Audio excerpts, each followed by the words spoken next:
नदीम गाजी और आप देख रहे हैं ब्रेक बाउंस। कुछ ही दिन रह गए हैं महाराष्ट्र में वोटिंग के, और तमाम पार्टियां अलग अलग कम्युनिटीज को भी अपनी तरफ लाने की कोशिश कर रही हैं। हमने देखा कि इस सिलसिले में गुज़िश्ता दिनों नूरबाग हाल में मुमरा में एक मीटिंग हुई थी कोकनियों की नजीमुल्लाह के साथ में, जिसका नाम दिया गया था मिलापे कोकन।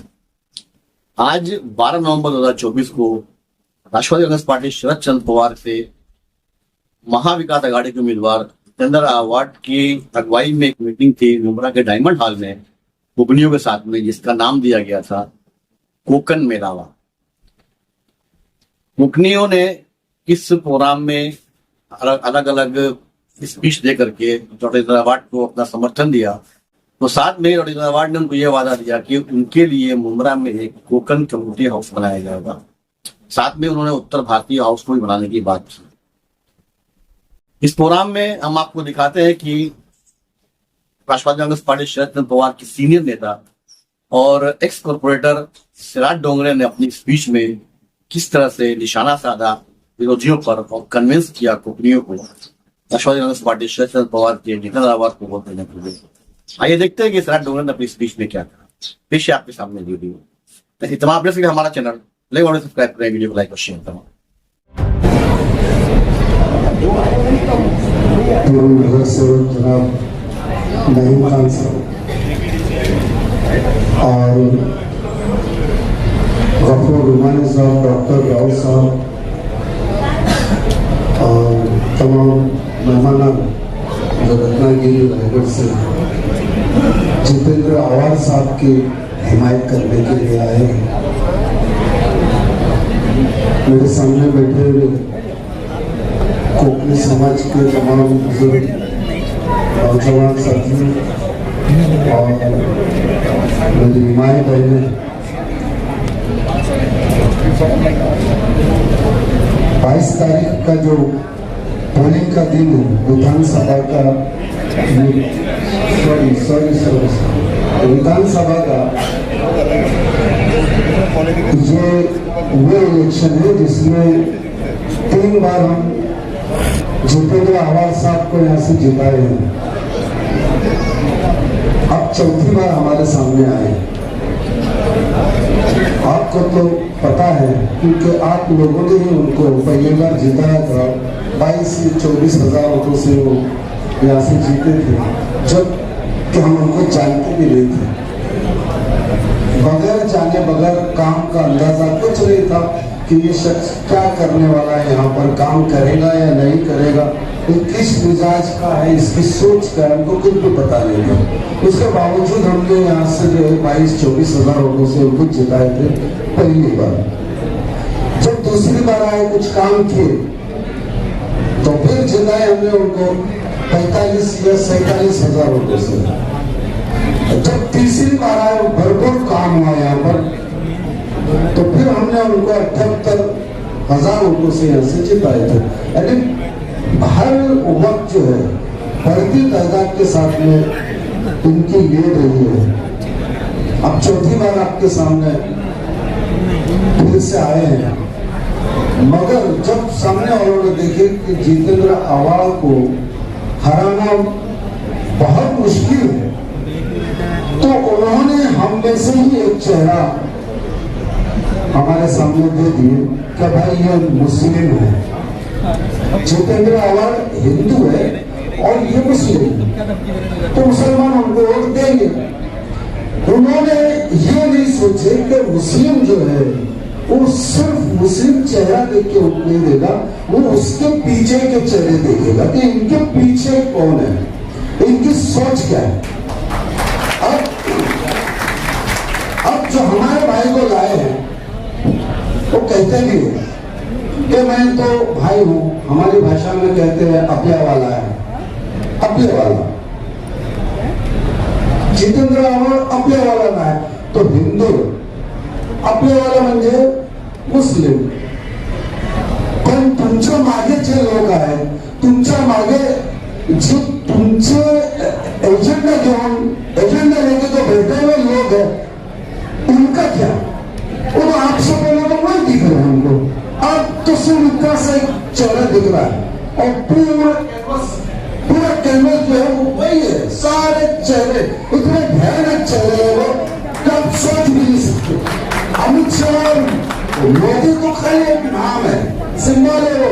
अमित शाह को हिंदू ही नहीं है, वो तो सिंबल है।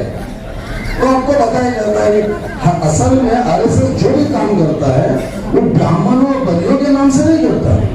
वो ऐसी ओबीसी, एससी, एसटी, मिसाल के तौर पर वो उमा भारतीय और ऐसे कई लोग हैं, चेहरे गायब हो गए। उनसे जितना चाहिए था मुसलमानों के खिलाफ इन्होंने काम करवाए, इस्तेमाल हो गए, उठा के फेंक देते। फायदा उठाने के लिए सिर्फ ऐसी कुर्सियों पे वो लोग बैठते हैं जिनका उनके समाज को फायदा होता है। वो कोई हिंदुओं के दोस्त नहीं है, वो हिंदुओं के फायदे के लिए कोई भी काम नहीं करते। अब देखिए ना, हिंदुओं की बात आई मंदिर दे देंगे, हिंदुओं के फायदे की बात, हिंदुओं के फायदे की बात आई तो मंदिर दे देते हैं, हिंदुओं के फायदे की बात आई तो उनको घुमाने लेके जाते और तीर्थ यात्रा कराते हैं। उनको भी स्कूल और कॉलेज नहीं देते हो, न उनको रोजगार है, उनको भी कोई नौकरी वोकरी नहीं है। ये सिर्फ एक बताने की बात है। हम भी सोचते थे यार ये लोग तो हिंदुओं के लिए काम कर रहे हैं, कुछ नहीं कर रहे हैं। जाके हिंदुओं से पूछिए, हमारे दोस्त है 4-4 बेटे के डिग्रियां लेके बैठे, कहाँ नौकरी, उनको भी नौकरियां कहाँ है? उनको सिर्फ बताया जाता है कि हम हिंदू नवाज हैं। हिंदू भी अक्सर हिंदू ये समझते हैं कि ये सारा इनका घोल है, ये किसी के फायदे के लिए नहीं है, ये सिर्फ अपने मुफाद है। उनके जो 2-3 जो लोग हैं, 2-3 लोग है ना, 2-3 जमात है हिंदुओं के अंदर, सिर्फ वही टॉप पर बैठी हुई है। कारोबार उनका, धर्म है उनका, धर्म भी उनके लिए कारोबारी है। इस तरह का जो मामला चल रहा है यहाँ पर, तो मैं समझता हूँ कि वो नजीब भाई जो है आए हैं, जो अच्छे आदमी, ऐसा कोई फालतू तो आदमी नहीं है, अच्छा आदमी, सोचने समझने वाला आदमी है। यहाँ पर मगर बहुत बड़ी चूक हो गई उनसे, ये वक्त नहीं था उनका। इलेक्शन जितेंद्र, कम से कम जितेंद्र आवाज और साहब जैसे आदमी के सामने जो अपना एक प्रोग्राम लेके चलते हैं। देखो मुस्लिम नवाज और ये नवाज को मैं नहीं कहूँगा उनको, मगर मजलूमों का साथ देते हैं, ये छप जाने सारी दुनिया जानती है जितेंद्र आवाज साहब के मिजाज को, कि जहाँ पर भी जुल्म होता है वहाँ पहुँचते हैं। दूसरी बात ये कि भाई वो तो मुसलमानों को वोट चाहिए इसलिए मुसलमानों की बात करते हैं, बिल्कुल गलत है, एक झूठ है। नांदेड़ के मुसलमानों को वोट उनको नहीं चाहिए, नांदेड़, परवली, जालना, पूना, वहाँ के मुसलमान को वोट देने आ रहे हैं इनको। फिर भी वहाँ के मुसलमानों के लिए आपको पता होगा, मुझे याद नहीं आ रहे, वो बम ब्लास्ट कराए और दाढ़ी टोपी जो है इनके घर में मिली थी। वहाँ के भी मुस्लिम लीडरों की हिम्मत नहीं हो रही है कि भाई जो ब्लास्ट हुए वहाँ पर और इनके घरों में जो है उसी तरह का साजो सामान मिल रहा है, उसी तरह की टोपियां, गाड़ियां और तस्वीरें मिल रही है। वहाँ के लोगों की भी हिम्मत नहीं हुई। जितेंद्र आवाज साहब थे, जब वहाँ गए और वो सारे बातें जो पुलिस के सामने, एटीएस के सामने खोल के रखी, ऐसी बहुत सारी मिसालें हैं।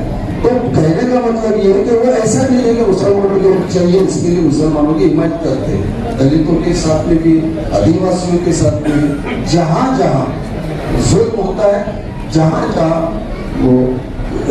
कहीं भी उनको हिमायत करनी होती मुस्लिम की, वो करते हैं। खैर दूसरी बात तो मैं, जो सबसे अहम बात है, वाटर गटर तो साथ में तो सारे काम होते रहेंगे।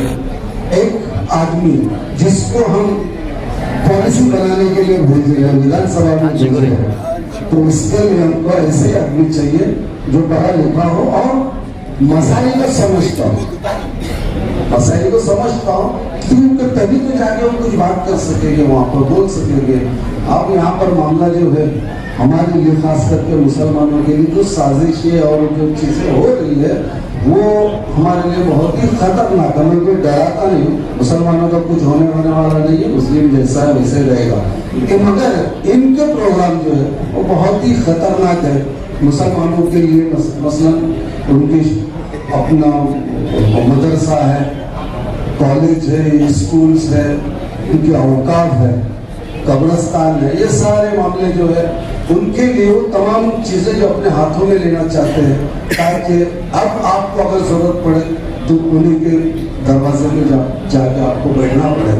मगर इंशाल्लाह हम ये कोशिश कर रहे हैं आप लोगों के ताउन से कि ज़्यादा से ज़्यादा हम जो है विकास महाविकास आघाड़ी के लोगों को वहाँ पहुँचाएंगे ताकि सेकुलर सरकार बन सके। और सबसे आखिर में जो मैं सबसे जो अहम बात करने जा रहा हूँ तो हैसियत मुस्लिम, ये हमारी शिनाख्त का मामला है, हमारी पहचान का मामला है। खैर कुछ तो होना जाना नहीं, मगर वो जो है आपसे हर चीज छीनना चाहते हैं। तो मैं ये आपसे एक बार फिर से अपील यही करना चाहूँगा कि हम मोहम्मद के साथ हैं, मोहम्मद के मुखालिफिन जो सरेआम रसूल सल्लल्लाहु अलैहि वसल्लम की तस्वीर करते हैं, हम उनके साथ मिले। इस्लाम।